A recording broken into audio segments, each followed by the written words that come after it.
அனைவருக்கும் வணக்கம். புதிய பயணம் சேனலின் மூலமாக உங்களை மீண்டும் சந்திப்பதில் மிக்க மகிழ்ச்சி. இந்த காணொளியில சண்டையிடுதல், ஓடுதல், உறைந்து போதல், பணிந்து போதல் செயல்முறை இன்றைய காலகட்டத்துக்கு எப்படி பொருந்தி வருது அப்படின்னு பார்ப்போம். மாபெரும் வளர்ச்சி அடைந்த நவீன வாழ்க்கை முறையை நம்ம ஏத்துட்டு இருக்கோம். இப்ப நம்ம வாழற சூழ்நிலையில புலிகள் இல்லை, நம்மை துரத்த மதம் பிடித்த யானைகளும் இல்லை. ஆனா ஆபத்தை உணர்ந்து அதனை கையாளும் திறமைய மூளை இன்றளவும் பாதுகாத்து வச்சிருக்கு. மூளை அதுக்கு கொடுக்கப்பட்ட வேலையை எப்பொழுதும் சிறப்பா செய்து கொண்டே இருக்கிறது. நம் உடலிற்கு தேவையோ இல்லையோ, ஆபத்து அப்படின்னு உணர்ந்துருச்சுன்னா மூளை பணியில இறங்கிடும். சரி, இதனால என்ன பிரச்சனை? சென்ற அத்தியாயத்துல பார்த்த அனைத்து செயல்பாடுகளும் தொடர்ந்து நம்ம உடல்ல நடந்து கொண்டே இருந்தா எப்படி இருக்கும்? கொஞ்சம் யோசிச்சு பாருங்க. உதாரணத்திற்கு காலையிலிருந்து மாலை வரை நெஞ்சு படபட நடிச்சுட்டே இருக்கு அப்படின்னு வச்சுக்கோமே, நம்முடைய மனநிலை எப்படி இருக்கும்? அல்லது நம்முடைய நோய் எதிர்ப்பு மண்டலம் தினமும் பல மணி நேரம் வேலை செய்யலன்னா என்னவாகும்? அன்றாடம் பதற்றம் அடையும் பொழுது இதுதான் நமக்கு நடக்குது. அதாவது நம்மை ஆபத்துகளில் இருந்து காப்பாற்ற மிகவும் தேவையான ஒரு செயல்பாடு நமக்கு எதிராக திரும்பிடுது. சரி, நம்மை பாதுகாக்க இயற்கை உருவாக்கிய ஒரு செயல்பாடு நமக்கு எதிராக எப்படி திரும்புது? இதுக்கு மிக முக்கிய காரணம் கற்பனை. அதாவது ஆபத்து வரப்போகுதுன்னு மூளை ஒரு முடிவிற்கு வரும்பொழுதெல்லாம் ஒரு உண்மையான அபாயத்தை எப்படி கையாளுமோ அப்படியே ஒரு கற்பனையான அபாயம் ஏற்படும் பொழுதும் மூளை கையாளுது. கற்பனையான அபாயம்னா என்ன? நம்ம உண்மையிலேயே பாதுகாப்பாக தான் இருப்போம். ஆனால் நமக்கு ஏதோ ஒரு அபாயம் நடக்க போவதாக மூளை நினைத்து கொள்ளும். சில உதாரணங்களை நம்ம பார்ப்போம்.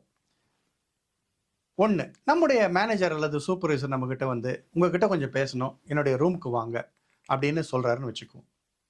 உடனே நம்முடைய மனது என்ன நினைக்கும்?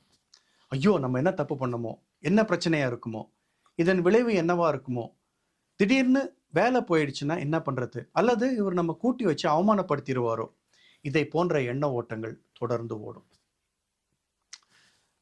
அடுத்தது, பலர் முன்னிலையில திடீர்னு ஒரு பேச வாய்ப்பு கிடைக்குது அப்படின்னு வச்சுக்குவோம். உடனே நம்மளுடைய மனது, ஐயோ நம்ம தயார் நிலையில் இல்லையே, நம்ம ஏதாவது தவறா பேசினா என்ன ஆகும், மற்றவங்க நம்மளை பத்தி என்ன நினைப்பாங்க, இதை போன்ற எண்ணங்கள் ஓடுது. மற்றொரு உதாரணத்தை பார்ப்போம். ஒரு பணிக்கான நேர்காணல் வருது, ஒரு இன்டர்வியூ வருது அப்படின்னு வச்சுக்குவோம். உடனே ஐயோ பணி கிடைக்குமோ கிடைக்காதோ, இந்த பணி கிடைக்கலன்னா நம்ம என்ன செய்வோம் அப்படின்ற எண்ணங்கள் நம்முடைய மனதில் ஓடுது. நமக்கு பிடிக்காதவர்களை பார்க்க வேண்டிய சூழ்நிலை வரும்பொழுது ஐயோ அவர் நம்ம கிட்ட வந்து ஏதாவது பேசி சண்டை வந்தா நம்ம அதை எப்படி சமாளிக்கிறது? ஒரு வேலையை செய்ய ஆரம்பிக்கிறதுக்கு முன்னாடியே ஐயோ நம்ம இந்த வேலையை தப்பா செஞ்சா என்ன ஆகும்? இப்ப நம்ம உதாரணங்கள்ல பார்த்த சூழ்நிலைகள் வந்தா நம்ம என்ன செய்யறோம்? நம்மிடம் இருக்கும் ஆயுதங்கள் என்ன? ஒண்ணு, பிடிக்காதவங்களை பார்க்க வேண்டிய சூழ்நிலை வந்தா அந்த இடத்தை விட்டு நம்ம நகர்ந்து போயிடுறோம். இதுதான் ஓடுதல் அல்லது ஃப்ளைட். சரி, என்னதான் ஆகுது, ஒரு கை பார்த்துடலாம் அப்படின்னு பயம் இருந்தாலும் தைரியமா போய் ஒரு மேடையில ஏறி பேசுறது தான் சண்டையிடுதல். இதை தான் நம்ம ஃபைட் அப்படின்னு சொல்றோம்.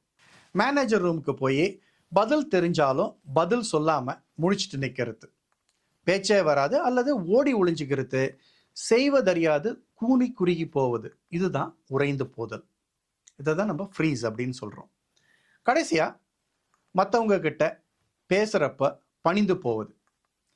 மற்றவங்க நம்ம பற்றி என்ன நினைப்பாங்களோ அப்படின்னு நினைச்சிட்டு மற்றவங்க சொல்றத மறுவார்த்தை கூறாம அப்படியே ஏத்துட்டு வெளியில வந்துடுறது.